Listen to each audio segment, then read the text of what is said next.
andiphendulwanga.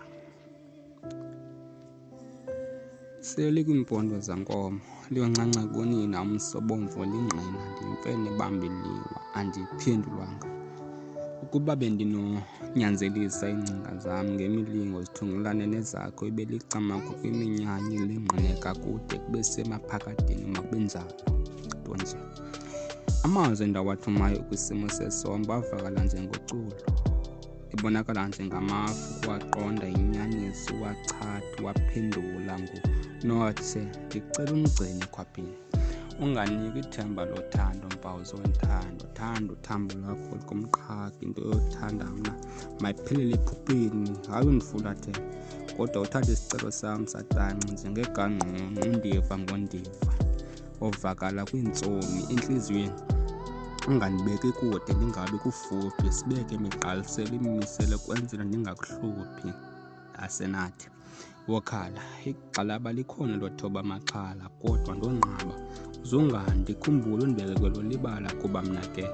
ndizibona kungafanelekanga ndibe kubukho benzakwazi kwisihombo sendalo, kunqaba, kucikideka, ikhwezi libulisa ngokhanya, ibala elimhlophe nelineni sikaAwa serosi, ukungaziboni secaleni kwakho, Bashite Gxebe Estere wamagcina. Lena yileta yesicelo, impendulo kwisicelo, ileta yesiphelo, isulfure kwidangatya, umkhenkce kwingqela, ungandiva kabi. Xa ndiphamkela entliziyweni njengengcibi isitena esamendu, undichaye, ungavumi, kuba ndingulona uthi xa uphekwa sesinqala, usikhupha isikhalo ngomlomo, imilebe ndiyayithuma iyovinca eso sithuba ngokungxama, ungandifaki engqondweni,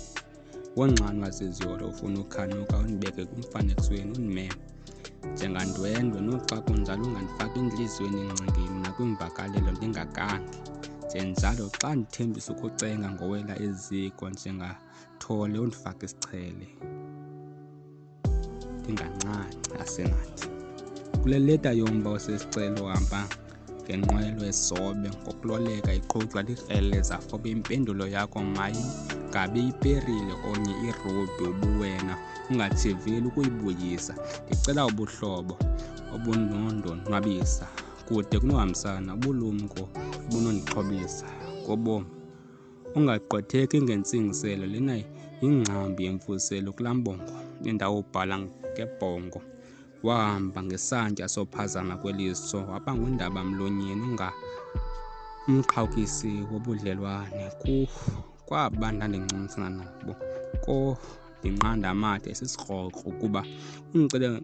kuphe ekhwapheni, sisithunzela isibhorho sokwenzelwa idini ngengcaciso yempendulo, ileta yesicelo, ileta yesikhumbuzo, ileta yesikhululo, inkululeko kwidyoko ebotshwe ngamatyathanga, nakwintsutshiso yentandabuzo. Kwindawo endikuyo mandiyamkele, ungandibuzi mbuzo, qaleleka orhana, ayombathiswanga, ivele yongeze, lena yileta yesicelo, ileta endibhalela yena, kuba indebe yobuhlobo ayichitheki ngokuchithwa, ayiwi ngokuwiswa, yileta yotyhilo, uyivula, lena yileta yesiphelo, ndicela